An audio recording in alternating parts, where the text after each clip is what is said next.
Here we are.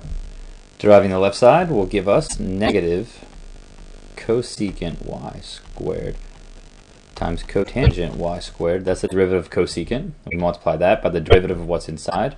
Well, that's 2y. And we multiply that by the derivative of what's inside the squared. And that is dy dx. Okay. And this has to equal, I don't know why I write so big to start off with. Now I got to fit the derivative of secant xy over here. So the derivative of secant xy is secant xy tangent xy. There's that guy. And we multiply that. So this is still on the left side. I'm just running out of room here. Times the derivative of the inside, which is going to be the product rule. So you derive x, that's 1 times y, plus x times the derivative of y, dy dx. Whew. Okay. So the left side, even though it's a long, nasty chain of stuff, is really just one big product. We don't really have to worry about that too much. Over here on the right side, though, we need to distribute secant xy tangent xy into this sum here. So the left side is going to stay the same. So I'm not even going to write it again.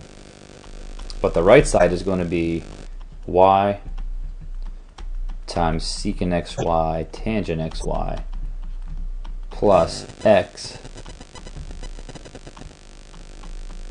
secant xy tangent xy dy dx at the end of that.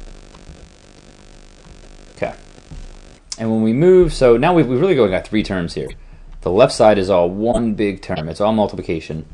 Then we've got this right here, this y secant xy tangent xy, and then we've got plus this thing here. So we've got three terms. We'll underline this one in green too, just to go with it. And two of them have a dy dx. This big term here has a dy dx, and this big term here has a dy dx. So in the end, when we solve for dy dx, what we'd really do is subtract off this whole thing here, x secant xy tangent xy dy dx. We'd subtract it off, factor out the dy dx, and then divide by what was left.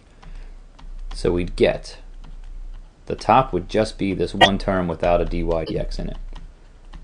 It would be this. And we would be dividing that by negative cosecant y squared cotangent y squared, that's this part right here, times 2y. Well, let's put the 2y out front. 2y, and it's negative. Times, or I'm sorry, minus this stuff, because we would subtract this off to the left side before we factored out dy dx. So we get minus x secant xy tangent xy. So that's dy dx right there.